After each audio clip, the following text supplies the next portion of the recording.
welcome back to See You in the AM. We're here for part 2 of Conversational. We are about to wrap up the fourth of the 4 C's. So I'm very excited to put some closure on that, and then tomorrow we'll get into a review of all the 4 C's and really put some closure on this section before we move forward.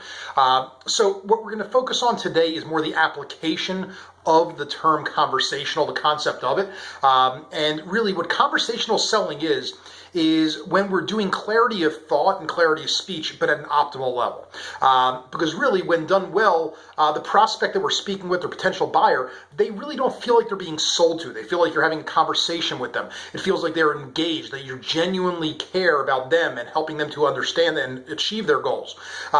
The prospect, as a result, will remain more engaged longer because they feel that you are connecting with them. Now, again, we're going to discuss 3 separate sections of the sales procedure, sales process. Number 1, starting with the interview or discovery section, then a presentation section, and then, of course, overcoming objections, and help you understand what conversational applies to each one of these areas. So we'll start off right away with the first step of any sales process, which is the interview or the discovery, to get to know you. So again, we want to do this in a conversational manner to gain understanding of the needs of the prospect. Understanding versus responding, meaning empathetic listening, if you're familiar with the term. Now, we want to take interrogation out of the equation because, again, people don't like to be interrogated and sound natural in our conversation. We want to show genuine interest in the prospect. When you're showing genuine interest, then it shows that you care. Now, moving on to the second stage, which is incorporating the conversational aspect into the presentation.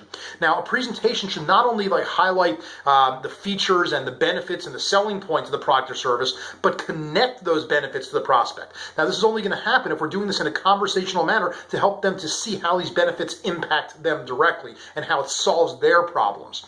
Now, they should feel less like they're being sold to and more that we really understand from the discovery section, and we are here to meet their needs through our presentation.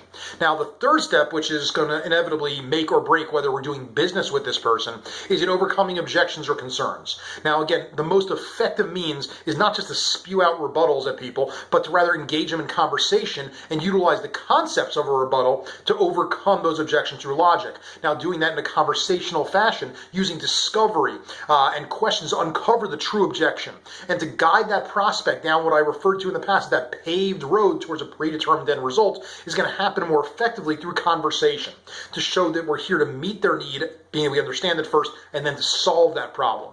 So again, this is the application of the 3 different stages of the sales process using conversational, and as we said, it's really just an extension of clarity of thought and clarity of speech. So we're going to wrap this up right now with our quote of the day, an exceptional quote from Linda Richardson. She's the author of Changing the Sales Conversation. It's a book that I would highly recommend.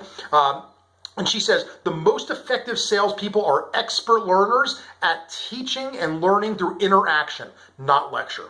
To add a little bit to that, it's better to talk with a prospect than to talk to a prospect because, again, it makes them feel good. So, again, I wish you guys a successful day, a day filled with engaging with people, understanding their needs, meeting their needs, and a day filled with success. And I'll look forward to seeing you in the AM. Have a great day.